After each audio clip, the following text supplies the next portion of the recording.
மதியம் போல் நம்ம வாட்ஸ்அப் குரூப்பில் நான் ஒரு இமேஜை பதிவு பண்ணியிருந்தேன். அந்த பதிவு பண்ணிவிட்டு இதுதான் கோர் இமேஜ் இன்றைக்கான வீடியோவுக்கு அப்படின்னு சொல்லியிருந்தேன். எல்லா நாடுகளுமே இப்போ ரொம்ப பெரிய அளவில் பரபரப்புடன் இயங்கி கொண்டிருக்கிறார்கள். ஈரான், அமெரிக்கா, இஸ்ரேல் யுத்தம் நிற்குமா நிற்காதா அப்படிங்கிறது தான். இதில் சைலண்டாக இருந்து சாதித்த நாடு எது அப்படின்னு கேட்டால் ரஷ்யா. இன்றைக்கி கூட டொனால்டு ட்ரம்ப் அவர்கள் ஒரு வார்த்தையை சொல்லியிருக்கார். ரஷ்யாவுக்கான அந்த பொருளாதார தடை, ஆயிலுக்கான பொருளாதார தடை இருக்குல்ல, அதை நான் நீக்கி இருக்கிறேன். காரணம் என்னென்னா, ஆயில் எல்லாருக்கும் கிடைக்கணும், ஆயில் மார்க்கெட் ஸ்டேபிளாக மாறணும். இதெல்லாம் என் மனசில் வச்சுட்டு தான் ரஷ்யா ஆயில் சாங்ஷன்ஸ் அப்படிங்கிறத நிப்பாட்டியிருக்கேன். என்னைக்கு மிடில் ஈஸ்டில் சரியான தருணம் வருதோ அன்னைக்கு ரஷ்யாவினுடைய ஆயில் சாங்ஷன் மறுபடியும் நிறைவேற்றப்படும் அப்படின்னு சொல்லியிருக்காங்க. அதாவது ரஷ்யா பில்லியன் கணக்கான காசை சம்பாதிப்பதற்கு அமெரிக்காவே வழிவகுத்து விட்டது அப்படின்னு சொல்லலாம். இது எப்படி சாத்தியமானது அப்படிங்கிறது இந்த பதிவிலும், அதே மாதிரி என்ன மகனா பார்க்கிறார் அப்படின்னு சொல்லி ஜெலன்ஸ்கி அவர்கள் ட்ரம்ப் அவர்களை பற்றி பேசினதும், இந்தியாவை பெருமையாக பேசிகிட்டு இருக்கக்கூடிய நாடுகளும், கடைசியாக ஈராக்குக்கு மேலே ஈரானுடைய ஒரு ட்ரோன் பறந்தது, ஆனால் அது எடுத்த பதிவுகள் ரொம்பவே அதிர்ச்சிக்குள்ளாக்கி இருக்கிறது அப்படிங்கிற செய்தியும் இந்த அப்டேட் வழியாக பார்க்க போகிறோம். செம்மையான அப்டேட். அது பிறகு இன்னும் சில அப்டேட்டும் வரப்போகுது. அன்பு தமிழ் நெஞ்சங்களுக்கு தமிழ் பொக்கிஷத்தின் வணக்கங்கள்.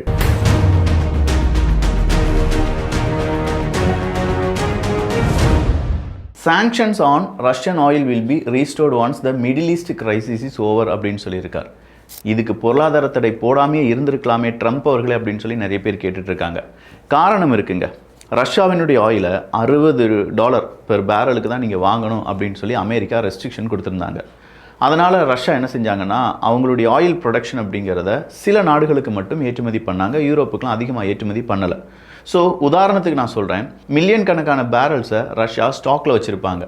இப்போ திடீர்னு மிடில் ஈஸ்ட் கிரைசிஸ் அப்படிங்கிறது வருது. எந்த இடத்திலும் இருந்து, ஏன்னா ஸ்ட்ரைட் ஆஃப் ஹார்மஸ் மூடப்பட்டிருக்கு பார்த்தீங்களா, மிடில் ஈஸ்டில் இருக்கக்கூடிய நாடுகளால் அவங்களுடைய ஆயிலை ஒரு இடத்துலேருந்து இன்னொரு இடத்துக்கு கடத்த முடியலை. ஆனால் அதே நேரத்தில் ரஷ்யாவால் ஈஸியாக ஒரு இடத்துலேருந்து இன்னொரு இடத்துக்கு அவங்களோட ஆயிலை கொண்டு போக முடியுது. இவங்க $60 பேசி வச்சு நான் கொடுக்க மாட்டேன்னான்னு சொல்லி ஸ்டாக் வச்சுருந்தாங்களே மில்லியன் கணக்கான பேரல்ஸ், அதுக்கு இப்போ விலை என்ன அப்படின்னு கேட்டால் $120 இல்லாட்டி $110, $108 அப்படின்னு சொல்லி விலை நிர்ணயம் செய்யப்படுகிறது. அதாவது ரஷ்யாவினுடைய ஆயிலை டபுளாக கொடுத்து சில நாடுகள் வாங்குறதுக்கு தயாராக இருக்காங்க. ஏன்னா ஆயில் அப்படிங்கிறது கிடைக்கல. அப்போ இவ்வளோ நாள் பொறுமை காத்திருந்த ரஷ்யாவுக்கு இது பெரிய ஒரு கிஃப்ட் மாதிரி, பொக்கிஷம் மாதிரி. அல்ல பணம் அப்படிங்கிறது கிடச்சிக்கிட்டே இருக்கும். அப்போ ஜெலன்ஸ்கி அவர்கள் சொல்கிறாரு, மிடில் ஈஸ்ட் பிரச்சனை காரணமாக மேற்கத்திய நாடுகளுடைய ஒட்டுமொத்தமான பார்வையும் மிடில் ஈஸ்ட் பக்கம் போயிருச்சு. அதனால் ரஷ்யா உக்ரைன் இடையே ஒரு பேச்சுவார்த்தை நடந்துட்டுருக்கு அப்படின்னு சொல்லி நம்மலாம் கேள்விப்பட்டோம். ஞாபகம் இருக்கா? அந்த பேச்சுவார்த்தை வழியாக சீக்கிரமாக யுத்தம் முடிவுக்கு வந்துடும். பீஸ் டாக் ஆரம்பமாகிருச்சு. செக்யூரிட்டி கேரண்டியை பற்றி உக்ரைன் கேட்டுட்ருக்காங்க. ரஷ்யா அவங்களுடைய ஃப்ரண்ட் லைன் எக்ஸ்பென்ஷனை ரொம்ப பெருசாக செஞ்சிட்ருக்காங்க. இது எல்லாமே வியூகத்தில் நம்ம அடிக்கடி பார்க்கக்கூடிய செய்திகள் தான். அப்போது இந்த பீஸ் பிளான் அப்படின்னு ஒன்று இருந்துச்சுல, அது டெட்டாகி போயிடுச்சான். ஏன்னா ட்ரம்ப் அவர்களுக்கு இப்போது உக்ரைன் ரஷ்யா பிரச்சனையை முடிப்பதற்கு நேரம் கிடையாது. அவரை பொறுத்த வரைக்கும் இஸ்ரேல் மற்றும் ஈரான் இந்த பிரச்சனையை முடிக்க வேண்டும், இல்லாட்டி தொடர்ந்து அந்த பிரச்சனையை பெரிதாக்கி ஈரானை மொத்தமாக காலி பண்ணணும் அப்படிங்கிற ஒரே தீர்மானத்தில் இருக்கார். பட் அவ்வளோ ஈஸியாக ஈரானை அடிச்சிட முடியுமா அப்படிங்கிற கேள்விக்கு நேற்று இஸ்ரேலினுடைய முக்கியமான தலைவர்கள் அமெரிக்காவினுடைய ஒயிட் ஹவுஸ், வெள்ளை மாளிகைக்கு சில தகவலை அனுப்பியிருக்காங்களாம். இன்டர்செப்டார் ரொம்பவே கம்மியாக இருக்குது. ஈரான் அடிக்கடி மிசைல் அனுப்பி அதில் நிறைய குட்டி குட்டி வார்ஹெட்டெல்லாம் அனுப்பி விட்டுறாங்க. கிளஸ்டர் மிசைல்ஸ் அப்படிங்கிறத அனுப்பி விட்டுட்ருக்காங்க. மல்டிபிள் வார்ஹெட்லாம் நம்ம சொல்லுவோம் பார்த்தீங்களா, நீங்கள் கூட நிறைய வீடியோவில் பார்த்துருப்பீங்களே. ஒரு மிசைல் வர்ற மாதிரி இருக்கும், அங்கேருந்து ஒரு 10-12 வார்ஹெட் பிரிஞ்சு கீழே விழுற மாதிரி இருக்கும். இந்த 10-12 வார்ஹெட் கீழே விழுற மாதிரி இருக்கும்போது இஸ்ரேலில் இருக்கக்கூடிய வான் பாதுகாப்பு எப்படி செயல்படும்? ஏதாவது ஒரு மிசைல் ஒரு வார்ஹெட்னா இங்கேருந்து வரக்கூடிய மிசைல் சரிப்படுத்தி அழிச்சிருன்னு வச்சுக்கோங்க.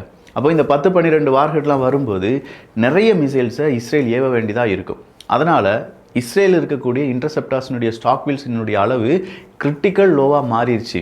இதுக்கு ஏதாவது வாய்ப்புகள் இருக்கா? இதை தடுக்கிறதுக்கு வாய்ப்புகள் இருக்கா? இல்லை இந்த ஸ்டாக் பீல்ஸை நம்ம இன்க்ரீஸ் பண்ணணுமே, அதை உடனடியாக நம்மளால் ப்ரொடியூஸ் பண்ண முடியுமா? இல்லை ஈரான் கூட கொஞ்சம் பேச்சுவார்த்தை நடத்த ட்ரை பண்ணுறீங்களா அப்படிங்கிற ஒரு கேள்வியே கேட்டிருக்காங்களாம்.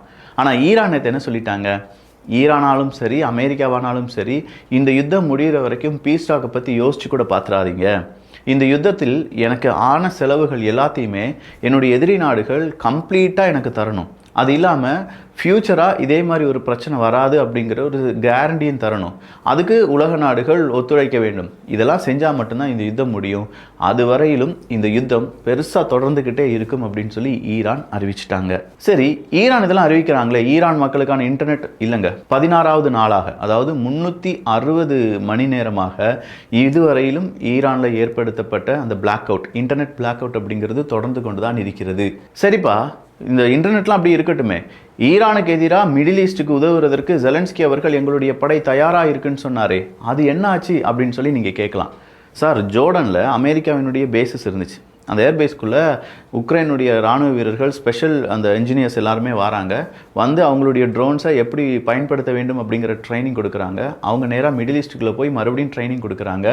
இப்போ நாங்கள் ட்ரைனிங் கொடுத்துட்டோம்ல, எங்களுடைய ட்ரோன் உங்களுக்கு தரணும்ல, அதுக்கு பதிலாக நீங்கள் என்ன எங்களுக்கு தரணும்னா, உங்ககிட்ட நிறைய காசு இருக்குல்ல மிடில் ஈஸ்ட் நாடுகளே, உங்களுடைய காசும் அமெரிக்காவினுடைய டெக்னாலஜியும் இரண்டும் எனக்கு கிடைச்சாதான் உங்களுக்கு மிடில் ஈஸ்ட்டுக்கான உதவிகளை என்னால் தொடர்ந்து செய்ய முடியும், அந்த மாதிரி ட்ரோனை எங்களால் தொடர்ந்து உற்பத்தி பண்ண முடியும் அப்படின்னு சொல்லி உக்ரைன் இப்போ ஒரு டீல் பேச ஆரம்பிச்சிருக்காங்க. ஆனால் இந்த இடத்துலையுமே ஜெலன்ஸ்கி அவர்கள் என்ன சொல்கிறாரு பாருங்க, நான் உனக்கு தேவையான ட்ரோன் தரேன், நீ எனக்கு தேவையான காசையும் தா, அதே மாதிரி எனக்கு தேவையான டெக்னாலஜியும் தா. கேட்டால் ஃபைட்டர் ஜெட்லாம் கேட்பார் போல் மனுஷன். எதை கேட்டாலும் இப்போ மிடில் ஈஸ்ட் கொடுப்பதற்கு தயாராக தான் இருக்காங்க. எதை தின்னா பித்தம் தெளியும் அப்படின்னு சொல்லி கண்டதையும் வாங்கி சாப்பிட்டுக்கிட்டே இருப்பாங்களாம். அதே மாதிரி தான் மிடில் ஈஸ்ட்டை பொறுத்த வரைக்கும் இப்போ வந்திருக்கக்கூடிய கிரைசிஸ் அப்படிங்கிறது ரொம்ப பெருசு. இது மிடில் ஈஸ்ட்டை மட்டும்தான் பாதிச்சுட்ருக்கு அப்படின்னு சொன்னால் இந்தியாவை பாதிக்குது, உலக நாடுகள்லாம் பாதிக்குதுல்ல. ஆனால் அமெரிக்காவில் இருக்கக்கூடிய டிபி ட்ரூப்ஸ் கை தூக்குங்க பார்ப்போம். நான் சொல்கிறதெல்லாம் உண்மையாக இல்லையான்னு மட்டும் நீங்கள் கீழே வந்து உங்களுடைய கருத்துக்களை சொல்லலாம். மிடில் ஈஸ்டில் ஏற்பட்டிருக்கக்கூடிய இந்த சிக்கல் காரணமாக அமெரிக்காவிலும் பல விலையேற்றம் அப்படிங்கிறது உயர்ந்திருக்கு. அதில் குறிப்பாக அவங்களுடைய ஹவுசிங், ஒரு சொந்த ஹவுஸ் வாங்கணும் அப்படின்னு சொல்லி நம்ம நினச்சோம்னா, அமெரிக்காவில் ஒரு 2006 அங்கே ஒரு பபுள் வெடிச்சிச்சு தெரியுமா எல்லாருக்குமே, இந்த ஹவுசிங் பபுள் அப்படின்னு சொல்லுவாங்க. இதனால தான் பொருளாதார சுணக்கம் அப்படிங்கிறதும் பொருளாதார மந்த நிலைமை அப்படிங்கிறதும் ரிசெஷன் அப்படிங்கிறதுலாம் வந்துச்சு. அந்த அளவுக்கு இப்போ அமெரிக்காவினுடைய ஒரு பில்டிங்கினுடைய விலை அப்படிங்கிறது அதிகமாக இருக்கான். 2006 அளவுக்கு பில்டிங்கினுடைய விலை அதிகமாக இருக்குது அப்படின்னு சொல்லும்போது அதே மாதிரியான ஒரு ரிசெஷன் வர்றதுக்கான வாய்ப்புகள் இருக்கா அப்படிங்கிறதான் இங்கே பலருடைய கேள்வி. ஏன்னா அந்த ஒரு கிராஃபை காண்பிச்சிருக்காங்க. அந்த கிராஃப் வேணால் நான் வாட்ஸ்அப்பில் அனுப்பிடுறேன்.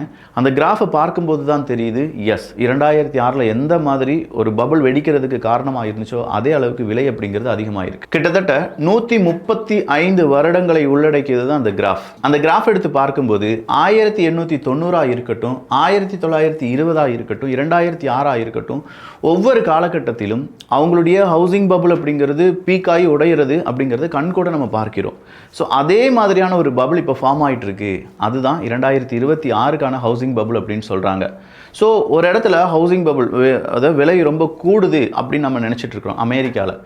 எக்ஸாக்ட் ஆப்போசிட்டாக இப்போ மிடில் ஈஸ்டில் என்ன ஆகிட்டு இருக்கு அப்படின்னா, குறிப்பாக இந்த துபாய் போன்ற நாடுகளில் நிறைய பேர் அவங்களுடைய இன்ஃப்ராஸ்ட்ரக்சர் டெவலப்மெண்ட்டை நாங்கள் செஞ்சு தரோம், இங்கே வந்து ரியல் எஸ்டேட் ரொம்ப பூம் ஆகுது அப்படின்னு சொல்லி நிறைய யூடியூபர்ஸ்லாம் அங்கே போய் வீடியோலாம் போட்டாங்கல்ல, அங்கே இப்போ எல்லாமே கீழே விழுந்துட்டு இருக்கு. இங்கே 33% உயரும்போது துபாயில் அந்த ரியல் எஸ்டேட் அப்படிங்கிறது 33% கீழே விழ ஆரம்பிச்சிருக்கு. அப்போ மிடில் ஈஸ்ட்டுக்கு மறுபடியும் நஷ்டம் ஏற்படுகிறது. இந்த பக்கமாக அமெரிக்க மக்களால் நிம்மதியாக ஒரு வீடு கூட வாங்க முடியாத நிலைமைக்கு மாறிட்டு இருக்காங்க. இரண்டுமே பாதிப்பு தான். இங்கே கீழே போகிறதுனால இங்கே மேலே வர்றதுனால அங்கே இருக்கக்கூடிய மக்களுக்கு நல்லது தானே விற்க அப்படின்னு நீங்கள் நினச்சிங்கன்னா ரொம்ப தப்பு. அமெரிக்காவிலும் மிடில் கிளாஸ்லாம் இருக்குங்க. எப்போவுமே நாம் நம்ம இடத்துலேருந்து பார்க்கிறோம். நம்ம இடத்துலேருந்து பார்க்கும்போது அமெரிக்காவில் அவன் 2 லட்சம் 3 லட்சம் 5 லட்சம் சம்பாதிக்கிறான், அவன் பணக்காரன் தானே அப்படின்னு சொல்லி நம்ம லெவல்லையே நம்ம கம்பேர் பண்ணும்போது அப்படி தோணும். ஆனால் அமெரிக்காவில் வாழக்கூடிய அமெரிக்கர்கள், இங்கேருந்து தமிழர்களாக இருக்கலாம், இல்லாட்டி மலையாளிஸாக இருக்கலாம், கன்னடர்களாக இருக்கலாம், தெலுங்கர்களாக இருக்கலாம், இல்லை வட இந்தியாவில் வேறு ஏதாவது ஹிந்தி லாங்குவேஜ் பேசக்கூடிய மனிதர்களாக இருக்கலாம், இல்லாட்டி பாகிஸ்தான் நாட்டை சார்ந்தவங்களாக இருக்கலாம், அவங்களும் அமெரிக்காவில் வாழ்ந்துட்டு இருக்காங்கன்னு வச்சுக்கோங்க. அவங்களுக்குள்ளேயே ஒரு நபர் 10 லட்சம் சம்பாதிப்பராக இருக்கும், ஒரு நபர் 20 லட்சம், ஒரு நபர் 5 லட்சம். ஸோ இந்த இடத்துல ஒரு மிடில் கிளாஸ் இருக்குது பார்த்தீங்களா அமெரிக்காக்குள்ளே, அவங்களால கடைசி வரைக்கும் ஒரு வீடை வாங்க முடியாது. அப்படியே வாங்குறதா இருந்தாலுமே அதுக்கான பணத்தை அடைச்சிக்கிட்டே இருக்க வேண்டியதாக இருக்கும் வாழ்நாள் முழுவதுமா அப்படிங்கிற அந்த தாட்டுக்கு வந்துடுவாங்க. ஸோ இது அங்கே மனிதர்கள் வாழ முடியுமா அப்படிங்கிற ஒரு கேள்வியை உருவாக்குது. அந்த இடத்துல நான் மிடில் கிளாஸ்ன்னு சொன்னேன் பார்த்தீங்களா அமெரிக்காவில். நேராக இந்த மிடில் ஈஸ்டில் எடுத்து பார்த்தீங்கன்னா துபாயில் யார் அங்கே வீடுகளை வாங்கினார்கள் என்று கேட்டால் மிகப்பெரிய பணக்காரர்கள். ஸோ மிடில் கிளாஸ் பாதிக்கப்படுவதற்கும் பணக்காரர்கள் பாதிக்கப்படுவதற்கும் நிறைய வித்தியாசம் இருக்குது. இந்த இடத்துல எங்கே இம்பேக்ட் கூடுதலாக இருக்கும் தெரியுமா? மிடில் கிளாஸ் பாதிக்கப்படும் போது தான். பணக்காரர்களுக்கு நிறைய கோடி வச்சுருக்காங்க, 33% கீழே விழுந்துருச்சுப்பா, ஒரு 1.5 கோடி இழப்பு, மீதம் ஒரு 110 கோடி இருக்குது, அதை வச்சு சமாளிச்சுக்கோ அப்படின்னு சொன்னால் அவங்க சமாளிச்சிருவாங்க. ஆனால் அங்கே இருக்கக்கூடிய மக்கள்கிட்ட 1 கோடி ரூபாய் தான் இருக்கும், ஆனால் ஒரு வீடு வாங்கினா 3 கோடி கொடுக்க வேண்டியதாக இருக்கும் அப்படின்னு சொன்னால் எஸ், இதுதான் பாதிப்பினுடைய அந்த வித்தியாசம். அப்போ மிடில் ஈஸ்டில் பணக்காரர்கள் பாதிப்படைந்து கொண்டிருக்கிறார்கள். இந்த விலையேற்றம் காரணமாக மற்ற நாடுகளில் மிடில் கிளாஸ் மனிதர்களும் பிலோ மிடில் கிளாஸில் இருக்கக்கூடிய மனிதர்களும் பாதிக்கப்பட்டு கொண்டிருக்கிறார்கள். இந்த சிக்கலை தான் உலகம் எப்படி எதிர்கொள்ளப் போகிறது அப்படிங்கிறது ஒரு பெரும் கேள்வியாக மாறி நிற்கிறது. ஈராக்கில் இருக்கக்கூடிய அமெரிக்காவினுடைய பேசஸ் மேலே இன்னைக்கு ஈரானுடைய ஒரு FPV drones, first person view அப்படின்னு சொல்லுவாங்க, அந்த FPV ட்ரோன்ஸ் அப்படிங்கிறது பறக்குது. அப்படி பறக்கக்கூடிய அந்த ட்ரோன் அடிக்கிறதுக்கு ஒரு இன்டர்செப்டார் கூட வரல. அந்த ட்ரோன் அமெரிக்காவினுடைய ஏர்பேஸ் மேலே ஃப்ரீயாக பறந்து அங்கே ஒரு 3-4 டேங்கர் லாரிகள் நிப்பாட்டப்பட்டிருக்கு. அந்த இடத்துல ஒரு கூடாரம் இருக்குது, அந்த பக்கம் இன்னொரு கூடாரம் இருக்குது. ஸோ தேடுது எந்த இடத்துல நம்ம விழுந்து நம்மளை அழித்து அவங்களை அழிக்கலாம் அப்படின்னு சொல்லி அந்த ட்ரோன் தேடிட்டு இருக்கும்போது அந்த ட்ரோன் ஆப்ரேட்டர்ஸ் இதெல்லாம் பார்த்துட்டு ரொம்ப ஃப்ரீயாக நாங்கள் போயிட்டு வரோம்ப்பா, ஒன்றுமே இல்லை அமெரிக்காட்ட, இப்போதைக்கு அவங்களால இன்டர்செப்ட் பண்ணவே முடியாது அப்படிங்கிற கன்ஃபர்மேஷனுக்கு வராங்க. இந்த கன்ஃபர்மேஷன் தான் அமெரிக்காவினுடைய மிகப்பெரிய நெகட்டிவாக பார்க்கப்படுது. ஏன்னா ஆல்ரெடி இஸ்ரேல் மீடியாவும் சொல்ல ஆரம்பிச்சிட்டாங்க, இன்டர்செப்டார் பிரச்சனை இருக்குது. ஆக்சியோஸ் மாதிரியான பல ஊடகங்கள் இதை சொல்ல ஆரம்பிச்சிட்டாங்க. ராய்டர்ஸ் மாதிரியான ஊடகங்களும் நிறைய அவங்களுடைய இன்டெலிஜென்ஸ் கேதரிங் எல்லாம் வச்சு அவங்களுடைய ஸ்ட்ரிங் ஆப்ரேஷன்லாம் வச்சு என்ன செய்கிறாங்கன்னா, எஸ் அமெரிக்காட்ட போதுமான அளவுக்கு இன்டர்செப்டார்ஸ் இல்லை, அமெரிக்கா இன்னும் இந்த யுத்தத்தை இன்னும் ஒரு வாரத்துக்கு 2 வாரத்துக்கு கொண்டு போனாலே அவங்களுடைய நிலைமை பயங்கரமாக பலவீனமாக மாறிடும். இந்த நேரத்தில் சீனா தைவானை சுத்து போட்டிருக்காங்க, ஒருவேளை அந்த யுத்தமும் தொடங்கிருச்சுன்னா அமெரிக்காவில் எதுவுமே செய்ய முடியாது, இந்த நிலைமையில தான் இருக்காங்க. நேற்றுலாம் பகீர் கிளப்பிட்டாங்க 1-2 ஊடகங்கள். அமெரிக்காவுக்கு ஒரு வழியே இல்லை, ஈரானுக்கு எதிராக நீ அணு ஆயுதத்தை வச்சிருக்க, நீ டர்ட்டி பாம்பை உருவாக்கியிருக்க, எனவே உனக்கு எதிராக நாங்கள் அணு ஆயுதத்தை பயன்படுத்துறது தவறே கிடையாதுன்னு சொல்லி ஈல்டு குறைவான டாக்டிக்கல் நியூக்ளியர் வெப்பனை பயன்படுத்துவதற்கான வாய்ப்புகள் இருக்குது அப்படின்னு சொல்லி போட்டுட்டாங்க. யோசிச்சு பார்த்தா எஸ், அமெரிக்கா இப்போ வேறு வழியே இல்லாமல், ஏன்னா நான் தோத்துட்டேன்னு சொல்ல மாட்டாங்க, எங்ககிட்ட இன்டர்செப்டார் இல்லை, விர்ச்சுவலி எங்ககிட்ட நிறைய மிசைல்ஸ் இருக்குது அப்படின்னு தான் ட்ரம்ப் அவர்கள் சொல்லுவார். அவர்கிட்ட இருக்கக்கூடிய கடைசி பட்டன் என்னென்னா அந்த ரெட் பட்டன் தான், ஒரு டாக்டிக்கல் நியூக்ளியர் வெப்பன் ஈரானில் இந்த ஏரியாவில் போட்டு, இதே மாதிரி நீ ஏதாவது பிரச்சனை பண்ணால் இன்னும் நியூக்ளியர் வெப்பனை நான் போடுவேன். உலக நாடுகள் ஏதாவது கேள்வி கேட்டாங்கன்னா, எப்போ அவன் அணு ஆயுதத்தை வச்சுருக்கான், அதுக்கான தேவையான அந்த யுரேனியம் என்ரிச் பண்ணி வச்சுருக்கான், 60% 440 கிலோ யுரேனியம் என்ரிச்ட் அவன்ட்டு இருக்குது, அதனால தான் நான் அணு ஆயுதத்தை பயன்படுத்தினேன் அப்படின்னு சொல்லி உலக நாடுகளுடைய வாயை அடைத்து விட முடியும். ஸோ இந்த ஒரு திட்டத்திலும் ட்ரம்ப் அவர்கள் இருக்கிறார்கள் என்றால் 2026 இல்லாட்டி இந்த 21வது நூற்றாண்டில் நம்ம பார்க்கக்கூடிய மிக முக்கியமான ஒரு போராக இது மாறுறதுக்கான வாய்ப்புகள் இருக்குது.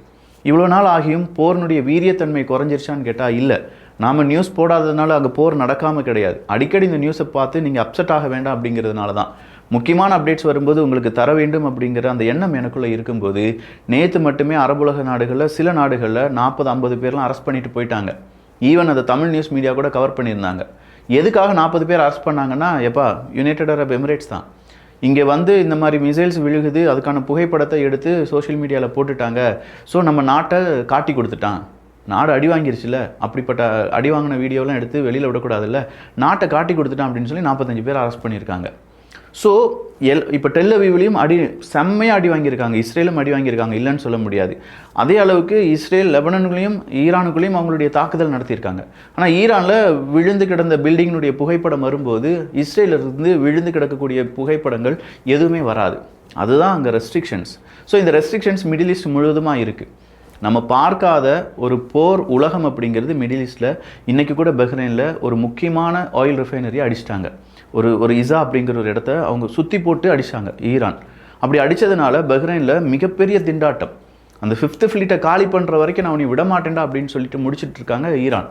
இதில் தான் ஆசிய நாடுகளுக்கு அடுத்ததாக ஏற்பட்டிருக்கக்கூடிய முக்கியமான திருப்பம் என்ன அப்படிங்கிற ஒரு கேள்வி வருது. ஆசிய நாடுகள் அப்படின்னு சொல்லும்போது, வெனிசுலாவில் இருக்கக்கூடிய ஆயிலை அமெரிக்காவுக்கு கொண்டு போய் அமெரிக்காவில் வச்சு ரிஃபைன் பண்ணி அதை மற்ற நாடுகளுக்கு ஏற்றுமதி செய்வதற்கான ஒரு பக்காவான திட்டம். இந்த பக்காவான திட்டத்துக்கு தான் ரிலையன்ஸை கூட்டு சேர்த்துருக்காங்க அமெரிக்கா. ஒரு 3-4 தினங்களுக்கு முன்னாடி இந்த நியூஸை நீங்கள் படிச்சிருப்பீங்க. இப்போ ரிலையன்ஸ் அமெரிக்காவில் அவங்களுடைய ஒரு பிரான்ச்சை தொடங்க போகிறாங்க. கிட்டத்தட்ட அதுக்காக 300 பில்லியன் அக்ரிமெண்ட்டில் சைன் பண்ணியிருக்காங்க. இது எப்படி சாத்தியம் அப்படின்னு சொல்லி நீங்கள் கேட்கலாம். இந்த இடத்தை புரிந்து கொள்வதற்கு தான் நான் அனுப்பின அந்த ஃபோட்டோவை நீங்கள் பார்க்க வேண்டும். இந்த புகைப்படத்தை பார்த்துக்கோங்களேன். இந்த புகைப்படத்தை பார்க்கும்போது குளோபல் க்ரூடு ஹைரார்கி அப்படிங்கிறது தான் குவாலிட்டி, ப்ரொடியூசர்ஸ் அண்ட் பையர்ஸ். இதை நீங்கள் பார்க்கும்போதே இப்போ நடக்கக்கூடிய இந்த ஆயில் யுத்தத்தில் யார் வின் பண்ண போகிறாங்க, யாருக்கு லாபம் கிடைக்க போகுது அப்படிங்கிறது உங்களால் புரிஞ்சுக்கிட முடியும். ஃபஸ்ட்டாக இருப்பது தான் லைட் ஸ்வீட் அப்படின்னு சொல்லுவாங்க. அதாவது க்ரூட் ஆயிலினுடைய தரம். இப்போ நம்ம தேங்காய் எண்ணெய் எடுத்துகிட்டு பாருங்க, ஃபஸ்ட் குவாலிட்டி இருக்கும், செகண்ட் குவாலிட்டி இருக்கும், தேர்ட் குவாலிட்டிலாம் வச்சுருப்பாங்கல்ல.